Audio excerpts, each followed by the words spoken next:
नमस्कार, मैं हूं संजय सेठी। आप देख रहे हैं जेसीडी टाइम्स। आज हम बात करेंगे ऐसे विषय की जिसके बारे में जानते हम सब हैं, लेकिन हम सब इसे इग्नोर कर रहे हैं। हम बात करेंगे बच्चों की मेंटल हेल्थ को लेकर। कंपटीशन और परफॉर्मेंस के दबाव में हम अपने बच्चों की मेंटल हेल्थ से कॉम्प्रोमाइज कर रहे हैं। इसे लेकर तमाम रिपोर्ट्स आ चुकी हैं और उन रिपोर्ट्स में क्या कुछ कहा गया है, ये देखिए हमारी इस खास पेशकश में। स्वस्थ मन के बिना स्वस्थ शरीर की कल्पना नहीं की जा सकती। जब बात बच्चों के स्वास्थ्य की हो तो इसे और गंभीरता से लिया जाना चाहिए, क्योंकि इस विषय पर आज दिखाई गई गंभीरता या बरती गई लापरवाही भविष्य में परिणाम के रूप में सामने आएगी। दुनिया भर में मानसिक स्वास्थ्य को बेहतर रखने के लिए हाल ही के वर्षों में किए गए प्रयासों में जरूर तेजी आई है, लेकिन बच्चों के मानसिक विकारों को अभी तक गंभीरता से नहीं लिया जा रहा है। लेकिन बच्चों के मानसिक स्वास्थ्य को लेकर आंकड़े काफी चिंताजनक हैं। अमेरिकन साइकोलॉजिकल एसोसिएशन की एक रिपोर्ट से पता चलता है कि सिर्फ अमेरिका में ही 2 करोड़ से ज्यादा बच्चे और युवा किसी न किसी प्रकार की मानसिक समस्या से जूझ रहे हैं।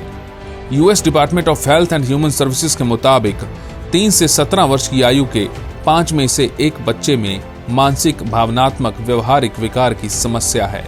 इसी तरह अगर बात भारत और बांग्लादेश की जाए तो यहाँ 7 में से 1 बच्चा मानसिक विकार से पीड़ित है। इथोपिया और जापान में 10 में से 1 बच्चा अवसाद का शिकार पाया गया है।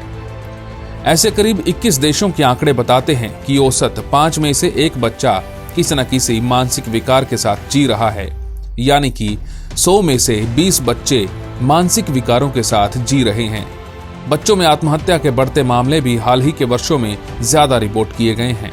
ये आंकड़े वैश्विक स्तर पर गंभीरता से मानसिक स्वास्थ्य की समस्याओं पर ध्यान देने और काउंसलिंग इलाज की जरूरत पर जोर दे रहे हैं।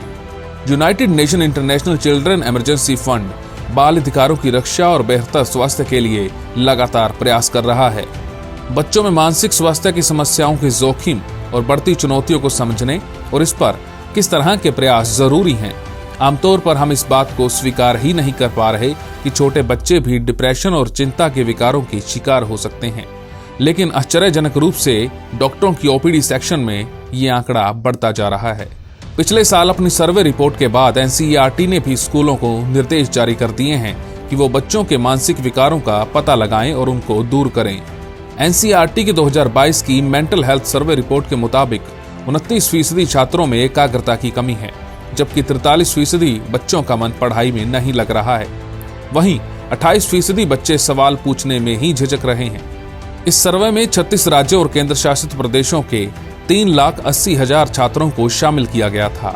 ये वही बच्चे हैं जो आगे कॉलेजों और यूनिवर्सिटीज में भी जाते हैं और उनकी मानसिक समस्याएं वैसी ही रहती हैं और फिर पूरी उम्र बच्चे इन्हीं मानसिक समस्याओं के साथ गुजार देते हैं। कुछ बच्चे जल्दी दबाव और डिप्रेशन का शिकार हो जाते हैं और ये समस्याएं बचपन से ही बच्चों के साथ जुड़ जाती हैं। ऐसे में जरूरत है अपने बच्चों के साथ वक्त बिताएं, उनके मन की बात को सुनें और उनके दबाव को कम करने की कोशिश करें, ताकि देश का भविष्य स्वस्थ मानसिकता वाला हो। हमारी इस खास पेशकश में फिलहाल इतना ही। देश और दुनिया की तमाम खबरों के लिए आप देखते रहिए जेसीडी टाइम्स।